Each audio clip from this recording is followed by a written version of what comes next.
भगवान जगन्नाथ को प्रिय है खिचड़ी। जानिए क्यों सुबह के भोग में सबसे पहले उन्हें खिलाई जाती है खिचड़ी।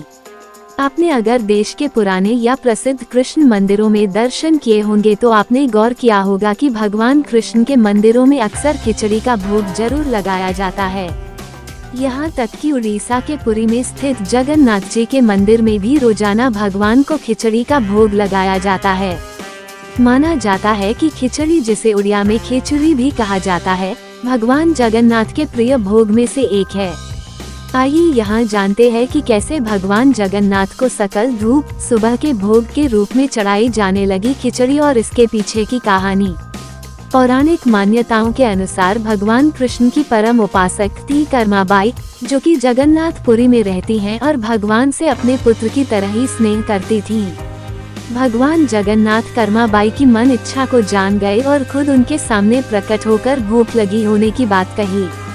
कर्माबाई ने झटपट खिचड़ी बना दी। भगवान जगन्नाथ ने उसे बड़े चाव से खाया और कर्माबाई से कहा कि मुझे ये बहुत पसंद आई है, अब से वे रोज खिचड़ी खाने आया करेंगे। एक दिन एक महात्मा कर्माबाई के पास आकर बोले कि बिना स्नान के पूजा करने और भोग लगाने नहीं लगाना चाहिए। अगले दिन कर्माबाई स्नान आदि करके खिचड़ी बनाई, लेकिन उसमें देर हो गई। तभी भगवान पहुँचे और बोले, शीघ्र करो माँ, मंदिर के कपाट खुल जाएंगे। जगन्नाथ जी ने जल्दी जल्दी खिचड़ी खाई और पानी पिए बिना मंदिर में पहुँच गए थे, लेकिन उनके मुंह पर जूठन लगी रह गई। मंदिर के पुजारी ने जैसे ही मंदिर के पट खोले तो देखा भगवान के मुख पर खिचड़ी लगी हुई है।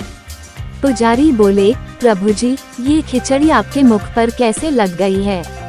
प्रभु ने बताया, पुजारी जी, मैं रोज मेरी कर्माबाई के घर पर खिचड़ी खाकर आता हूँ। फिर एक दिन आया जब कर्माबाई ने प्राण त्याग दिए। उस दिन पुजारी ने मंदिर के पट खोले तो देखा भगवान की आंखों में आंसू थे। जब पुजारी ने इसका कारण पूछा तो भगवान ने बताया, पुजारी जी, आज मेरी माँ कर्माबाई इस लोक को छोड़कर मेरे निज लोक को विदा हो गई हैं। अब मुझे कौन खिचड़ी बनाकर खिलाएगा? पुजारी ने कहा, प्रभु जी, आपको माँ की कमी महसूस नहीं होने देंगे। आज के बाद आपको सबसे पहले खिचड़ी का भोग ही लगेगा। इस तरह आज भी जगन्नाथ भगवान को सबसे पहले खिचड़ी का भोग लगाया जाता है। खिचड़ी, जिसे उड़िया में खिचड़ी कहा जाता है, युगों से भगवान जगन्नाथ को भोग के रूप में चढ़ाया जा रहा है। भगवान को सकल धूप में उड़िया में सकल यानी सुबह को कहा जाता है और धूपा मतलब देवता को भोग लगाना होता है। में कम से कम 5 प्रकार की खिचड़ी चढ़ाई जाती है। ग्रंथों के अनुसार पुरी में 12वीं शताब्दी के मंदिर में खिचड़ी की 5 किस्में पकाई जाती हैं, जिसमें टाटा खिचड़ी, नुखुरा खिचड़ी, तेला खिचड़ी, सना खिचड़ी और माजुरी खिचड़ी होती हैं। भोग में हर दिन भगवान को खिचड़ी के कई बर्तन चढ़ाए जाते हैं। भोग के बाद इसे भक्तों में प्रसाद के रूप में वितरित कर दिया जाता है। खिचड़ी पौष्टिक होने के साथ साथ बहुत ही हल्की और आसानी से पचने वाली डिश है। खिचड़ी में चावल, दाल और घी का संयोजन आपको carbohydrate, protein, fibre, vitamin C, calcium, magnesium, phosphorus और पोटेशियम प्रदान करता है। कई लोगों इसके पोषण मूल्य को बढ़ाने के लिए इसमें सब्जियां भी मिला देते हैं। यही वजह है कि भारत के अलग अलग हिस्सों में इसे बहुत चाव से खाया जाता है।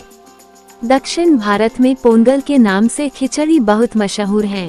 उत्तर भारत में मकर संक्रांति के पर्व पर मूंग दाल की खिचड़ी बनाई जाती है। वहीं राजस्थान में अक्षय तृतीया के मौके पर भी खिचड़ी बनाई जाती है, जिसे खीच कहा जाता है, और गुजरात में कई जगह खिचड़ी को खिचड़ा भी कहा जाता है। उड़िया में खिचड़ी कहा जाता है।